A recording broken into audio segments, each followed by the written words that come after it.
आज मैं आपको एक ऐसे युद्ध के बारे में बताने जा रहा हूं जिसे संसार का सबसे लहू-लुहान वाला युद्ध कहा जाए तो अतिशयोक्ति नहीं है। विश्व के इतिहास में भी आपको इतना नरसंहार वाला युद्ध देखने को नहीं मिलेगा जहां पर इतने लोग मारे गए, इतना खून खराबा हुआ। और वो है भारतीय इतिहास का एक युद्ध, भयानक युद्ध, कलिंग का युद्ध। अशोक और जो कलिंग की सेना है उसके बीच ये युद्ध लड़ा गया 261 ईसा पूर्व, 261 बीसी में लड़ा गया था। बड़ी विडंबना है इतिहास की कि इतिहास और इतिहासकार हमें एक पक्ष के बारे में बताते, अशोक के बारे में तो बता देते हैं कि सारा जीवन बता देते हैं, लेकिन युद्ध किससे लड़ा गया, कलिंग की सेना का नेतृत्व कौन कर रहा था, आज तक किसी इतिहासकार ने बताया नहीं है और ना ही कहीं देखने को मिला है। जो स्रोत हैं वो बोधकालीन साहित्य हैं, उनसे लिया गया है। कुछ किताबों में, कुछ स्रोतों में कहा गया कि उस समय अनंत पद्मनाभन, ये राजा का नाम दिया है, अनंत पद्मनाभन उनका नेतृत्व कर रहा था। लेकिन दोस्तों, ये बात मेरे गले नहीं उतरती। इतिहास इस बात का गवाह है कि जब जब लड़ाइयां हुई और जहां पर सेनापति को, राजा को बंदी बना लिया गया या मार दिया गया हो, तो वहीं युद्ध समाप्त हो जाता था, बाकी सेना भाग जाती थी और युद्ध पर विजय प्राप्त कर ली जाती थी।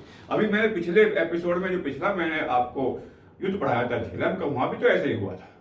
जब राजा बोरिस को गिरफ्तार कर लिया, सेना भाग गई, कुछ मर गए, कुछ बच गई और युद्ध वहीं समाप्त हो गया।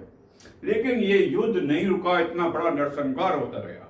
इसके पीछे का जो कारण है, जो मैंने पाया है, मैं आज आपसे वो शेयर करना चाहता हूं। देखिए, जो कलिंग है, वर्तमान का उड़ीसा, वर्तमान का उड़ीसा जो हमारा, यही कलिंग है।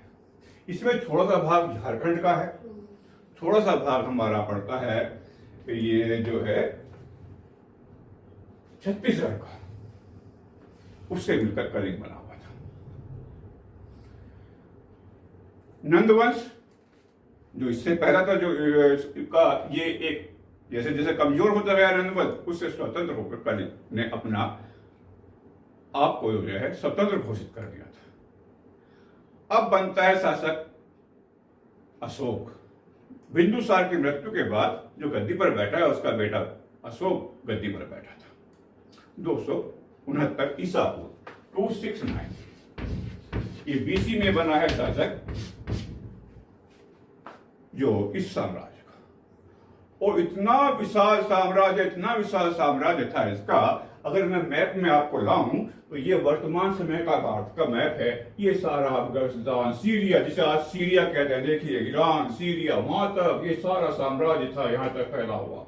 बस एक छोटा सा हिस्सा अगर इतिहास में जाए तो थोड़ा सा नीचे था, जो हमारा मैसूर या कर्नाटक है, वहां तक इसका हिस्सा फैला हुआ था।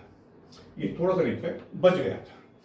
ये इसकी आंख में चुभ रहा था उड़ीसा, ये रहा उड़ीसा। देखिए, ये छोटा सा हिस्सा, इतना बड़ा साम्राज्य, और ये बीच में जो उड़ीसा है, ये स्वतंत्र राज्य हो गया।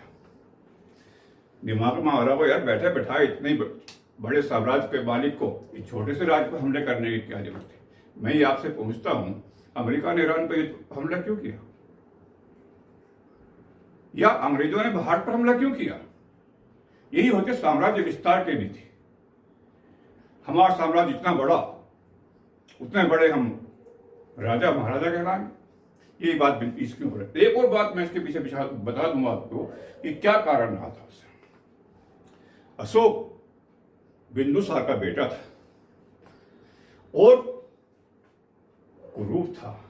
इसका बाप बिंदुसार भी इसे पसंद नहीं करता था, बस सूरत कह दीजिए, लेकिन महाक्रूर शासक था। बिंदुसार ने इसे पसंद नहीं किया करता था। उसीलिए भी अशोक के मन में वो जो भावना थी वो भरी हुई थी। खैर, ये बातें किसी दिन फिर बताऊंगा। 269 ईस्वी में वो राजा बनता है।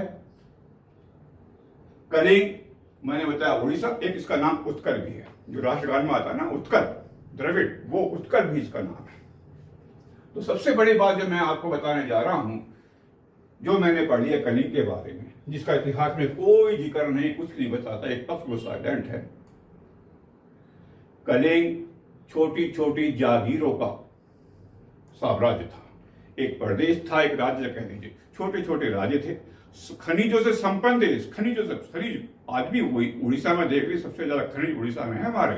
झारखंड में लोहा मिलता है, कोयला है, मैग्नीशियम, जो भी सब खनिज क्षेत्र थे, लोग साधन संपन्न थे। वहां की शासन व्यवस्था कुछ इस टाइप की थी कि छोटी छोटी जागीरें थी, उनके जो है अपने अपने मालिक राजा जो थे छोटे छोटे होते थे, शांति के समय बेचारे मिलजुल कर अपना काम करते थे, व्यापार करते थे, अपना राजकाज चलाते थे। और जब युद्ध होता था तो सारे के सारे मिलकर एक साथ उससे लड़ते थे। यही कारण रहा होगा, यही कारण था कि कोई एक नेतृत्व वहां नहीं हो सका। तो मैं आपको ले जाना चाहता हूं अब उन कारणों पर। कारण कहीं स्पष्ट नहीं दिखाई देते, कोई 5 मिनट में खत्म कर देता है, कोई बता देता है कि भाई उससे बदला लेना चाहता था, चुप रहा था। सबसे बड़ी बात है साम्राज्य विस्तार की। तो पहला कारण मिलेगा साम्राज्य विस्तार की। अभी मैंने बताया कि अशोक का सीरिया से लेकर अफगानिस्तान से भी ऊपर सारा का सारा साम्राज्य, बंगाल लग गया, तो अभी वर्तमान का नक्शा ऐसे दिखाई देगा, सारा का सारा आकर यहां तक साम्राज्य था, एक छोटा सा हिस्सा बन गया, इसके खिलाफ में चुप रहा था। ये अपने आप को योग्य साबित करना चाहता था कि मैं ये जनता में विद्रोह था, क्योंकि क्रूर था भाई, अपने भाइयों को 101 भाई मार रहे हैं। 16 रानियां थे बिंदुसार के, 101 बेटे थे उसके, उनमें से अधिकांश को मारकर शासक बना था। जनता की निगाह में चुभ रहा था, जनता से पसंद नहीं कर रहे थे। तो ये जनता में विश्वास पैदा करना चाहता था कि मैं भी एक योग्य शासक हो सकता हूँ। और उसके लिए सबसे बढ़िया इसे लगा कि जो खनिजों से भरा जो सबसे धनी साम्राज्य राज्य है वो जो है कलिंग का, इस पर विजय कर लो। सबसे बड़ा कारण ये था। दूसरी जो बात आती है वो आती है व्यापार का बड़ा केंद्र है। आप इस मैप में देख रहे हैं कि ये समुद्र की जो बंगाल की खाड़ी आपको दिखाई दे रही है, इस समुद्र जो उड़ीसा है जो है वर्तमान का, उस समय का कलिंग समुद्र के किनारे पर स्थित है। और यहाँ से व्यापार का रास्ता खुलता था म्यांमार, श्रीलंका, यहाँ तक कि यूरोप, अफ्रीका को जाता था। इनका खनिज के पास होते थे। इसको सीधा लग रहा था कि यदि मैंने इस पर आक्रमण कर लिया तो मेरा समुद्र का मार्ग खुल जाएगा और मेरी बहुत बड़ी खनिज संपदा वहां पर हाथ लग जाएगी। इसके अतिरिक्त आता है तामलुक बंदरगाह। देखिए दोस्तों, हथेली एक हाथ से नहीं बचती। मैं इस पर हथेली एक हाथ से नहीं बचती। अगर कोई के सारी की सारी गलती अशोक की थी, उसने इस पर हमला कर दिया, ये भी कहना गलत होगा। अशोक का बंदरगाह जो था मौर्य साम्राज्य का, ये थोड़ा सा ऊपर तामलुक है इस उड़ीसा से, जो बंगाल का क्षेत्र दिखाई देता है, यहाँ पर था। यहाँ से अपना व्यापार करता था। और उस समय आज की तरह हाईटेक जहाज तो हुआ नहीं करते थे, छोटी छोटी नावें हुआ करती थी, और वो नावें बीच समुद्र में जा नहीं सकती थी। समुद्र के किनारे किनारे चलती थी, समुद्र के किनारे किनारे चलती थी। अच्छा, वो समुद्र के किनारे किनारे चलती चलती उड़ीसा के क्षेत्र में आती थी। समझिए जैसे वर्तमान में ईरान का हारमोज, बिल्कुल वो यहाँ कोई वहां से गुजरा, आक्रमण कर दिया, बोट मार दी। जब वो नावें आती थी इधर को इसके क्षेत्र में, तो यहाँ समुद्री लुटेरे होते थे और उनको संरक्षण देता था ये कलिंग का साथ, जो कलिंग के जो थे वहां पर शासक रहे होंगे उस समय, वो उनको संरक्षण देते थे, पालते पोसते थे। ये बात भी इसको चुभ रही थी। उसने कहा ठीक है, सालों जड़ से कलिंग को खत्म कर देता हूँ, बीमारी को खत्म कर देता हूँ, न रहेगा बांस न बजेगी बांसुरी। इस उद्देश्य से भी हमला किया है। और जो अगला कारण आता है पाटलिपुत्र के नजदीक, चौथा कारण आता है पाटलिपुत्र के नजदीक था कलिंग जैसा संपन्न राज्य। पाटलिपुत्र या बिहार में पटना बोलते हैं जिसको, वो तो पाटलिपुत्र है। पटना और कितनी दूरी है वहां पर। एक संपन्न राज्य का इतना नजदीक होना, राजधानी के नजदीक होना खतरे की निशानी बन सकता है। इस बात को भी दिमाग में लगाया बैठा था और यही कारण था इसने जो है इस पर हमला कर दिया। और जब हमला करा है तो उसके जो अगला कारण आता है कि कलिंग में हाथियों की प्रचुर मात्रा थी। आज भी वहां उड़ीसा में जो हाथी पाया जाता, सबसे अच्छा हाथी उसी क्षेत्र में था। कलिंग में हाथी ही हाथी, प्रचुर मात्रा में हाथी पाए जाते थे। इतने बड़े साम्राज्य का मालिक। और उस समय आप सब जानते हैं कि हाथियों की आवश्यकता होती थी सेना के लिए। जितने हाथी ज्यादा होंगे उतनी सेना शक्तिशाली मानी जाती थी। तो उन हाथी बहुल्य क्षेत्र पर अपना आधिपत्य स्थापित करने के लिए, इस उद्देश्य से भी जो है सम्राट अशोक ने कलिंग पर आक्रमण कर दिया था। देखिए, एक स्थल मार्ग है जो जाता था पाटलिपुत्र से, यहाँ से होकर जाता था, तो गंगा घाट बोलते थे इसको, गंगा घाट से रायपुर तक जाता था। ये भी कलिंग से होकर गुजरता था, उसके पास से होकर गुजरता था। जैसे चिकन नेक है ना, हमारे चिकन नेक बहुत नाजुक क्षेत्र है, वो छोटा सा हिस्सा है, अगर कोई उस पर हमला कर दे तो हम किधर के नहीं रहेंगे।